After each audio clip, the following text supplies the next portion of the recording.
My wife don't want me to film her, but this is absolutely how trimming them, clipping their faces is supposed to be. And this is a result of soft, quiet, and relaxed. You do your due diligence in everything you do. It's just one more thing. And if you're still struggling doing this kind of clipping with your horse, then you need to take a step or two back. Because this horse isn't an only child. We got a jumper horse right there on the other side of the fence that's playing and raising hell. We got Ed the Corgi down here. He thinks he's taking care and watching stuff. He's a menace.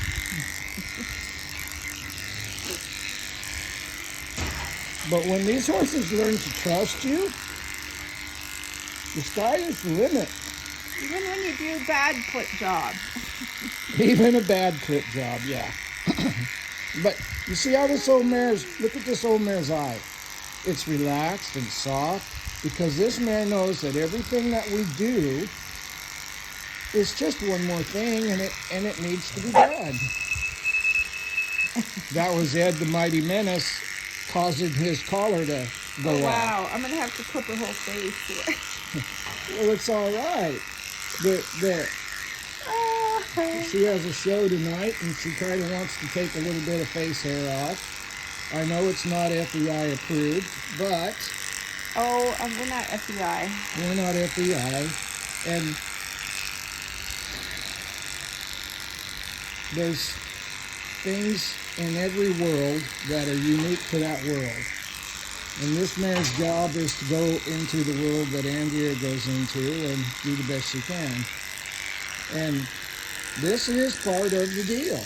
If you've got to put a halter and a leg rope and a war bridle and sedate them, you've skipped so much stuff that it's going to spill over into your riding and everything else you do.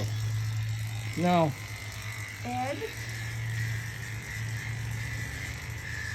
this is absolutely the end result of what it's supposed to be.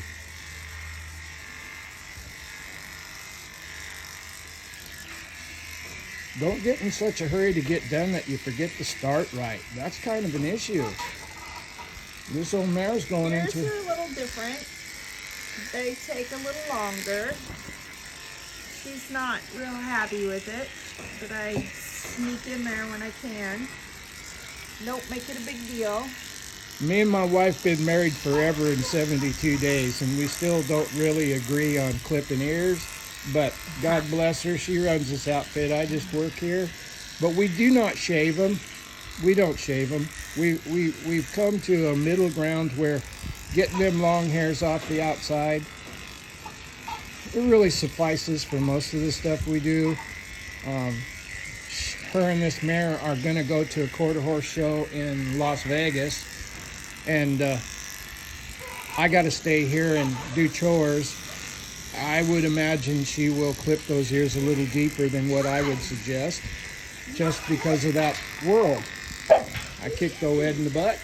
Now this old jumper horse is curious. If Andrea was real smart, she'd run that clipper across that jumper's nose.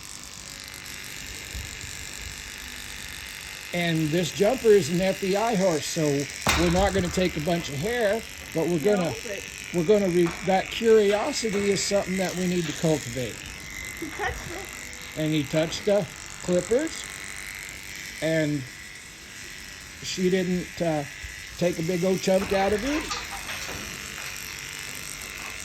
Well, when that horse reaches over to touch her, that horse's reward's going to be the clippers are going to touch it on the nose. So you're kind of working on two stones at the same time.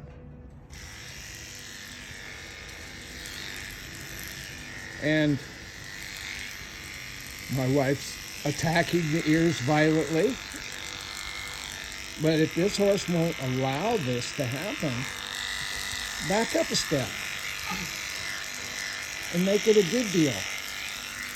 Everything is fixable if you approach it correctly and take your time. Isn't that right, Andrea? Yeah. Yeah. There's a good close-up picture of how that should be. And she didn't go in there and shave it. She just clipped off the hairs that stick out that she could see while she's riding. Now the jumpers is showing some interest again. I ignored him though. And Andrea ignored him. How rude. There you go. If that horse doesn't want those clippers to touch its nose, it will quit reaching across there trying to touch Andrea. That's rule number 1, isn't it? Horse not allowed to touch you for the rest of its life, but you can touch it anytime you want.